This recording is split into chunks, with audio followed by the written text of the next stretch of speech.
శ్రీ గురుభ్యో నమ. ఓం నమో భగవతే వాసుదేవాయ.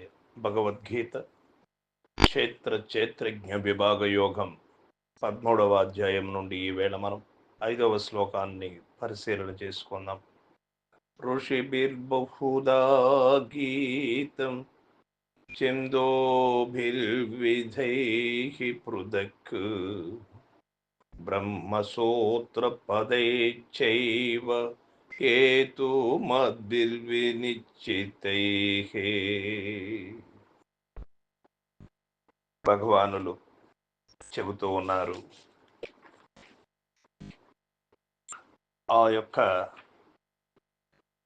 క్షేత్రజ్ఞానము ఋషులచే అనేక ప్రకారములుగా నానా విధములైన వేదముల ద్వారా వేరువేరుగా ప్రతిపాదింపబడినది మరియు హేతువులతో అనగా యుక్తులతో కూడి బాగుగా నిశ్చయింపబడినట్టి బ్రహ్మసూత్ర వాక్యముల చేత కూడా అయ్యది చెప్పబడి ఉన్నది అర్జున.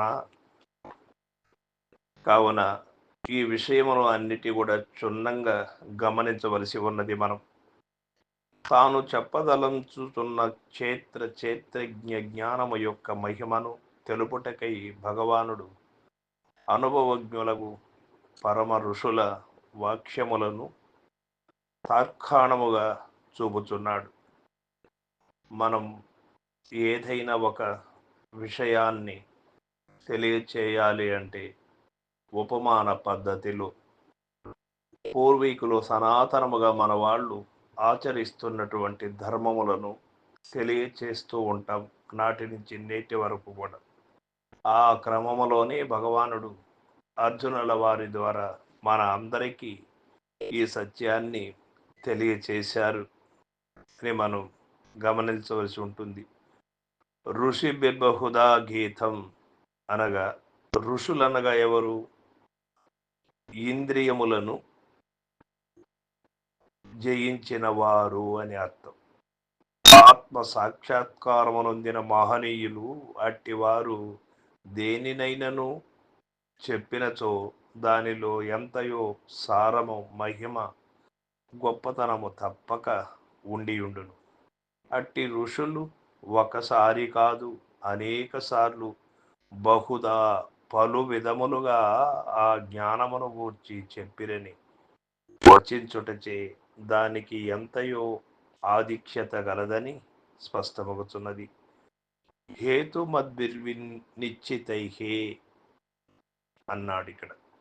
ఆ వ్యాసాది మహర్షులు పలికిన బ్రహ్మసూత్రాది బ్రహ్మ ప్రతిపాదక వాక్యములు సామాన్యములు కావు.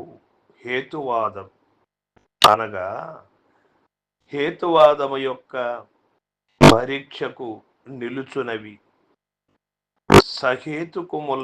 సహేతుకములైనవి, స్వానుభవముచే లెస్సగా నిశ్చయింపబడినవి కనుకనే నిశ్చితైః అని చెప్పక వినిశ్చితైః అనగా బాగుగా నిశ్చయింపబడినవి అని చెప్పిరి.